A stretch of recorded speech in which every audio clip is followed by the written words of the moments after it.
అదే విధంగా వ్యవసాయానికే ఉచిత కరెంటు కాదు, పేదవాడి ఇంటికి కూడా ఉచితంగా కరెంట్ ఇవ్వాలని, పేదవాడి కరెంటు బిల్లుతో కష్టాలు పడొద్దన్న ఆలోచనతోని 200 యూనిట్ల వరకు ప్రతి పేదవాడి ఇంటికి తెల్ల రేషన్ కార్డు ఉన్నవాడికి ఉచిత విద్యుత్తును ఇండ్లకు ఇవ్వాలని ఆనాడు మేము మాటిచ్చినాం.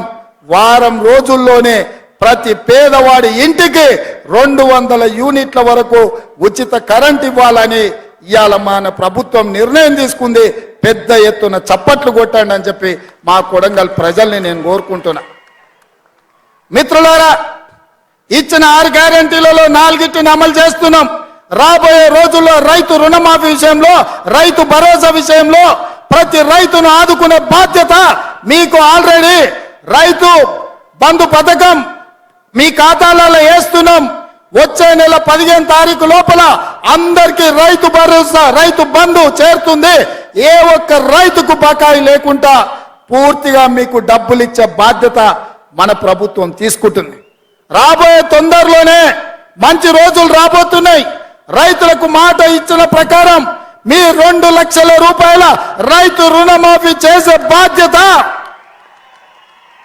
రైతుకు రుణ విముక్తి చేసి అప్పుల బాధ నుంచి తప్పించే బాధ్యత మన ప్రభుత్వం ఇందిరమ్మ రాజ్యంలో చర్యలు చేపడుతుందని చెప్పి ఈ సందర్భంగా మిత్రులకు తెలియజేస్తున్నా.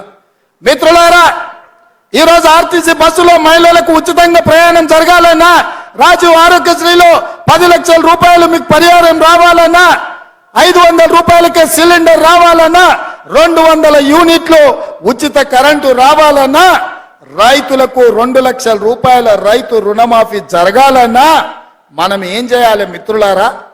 ఏం చేయాలి? ఏం చేయాలి? ఏం చేయాలి? గట్టిగా, ఇంకా గట్టిగా, ఇంకా గట్టిగా ఢిల్లీలో ఉన్న మోడీకి వినిపించాలి, గల్లీలో ఫామ్ హౌస్లో వండుకున్న కేడీకి కూడా వినిపించాలి కొడంగల్ గలం.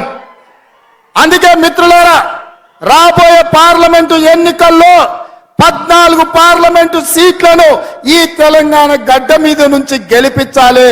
మీరందరు సిద్ధమేనా? సిద్ధమన్న వాళ్ళందరూ చేతులు పైకెత్తండి. సిద్ధమేనా? సిద్ధమేనా? సిద్ధమేనా? సిద్ధమేనా? సిద్ధమేనా? జై కాంగ్రెస్, జై జై కాంగ్రెస్.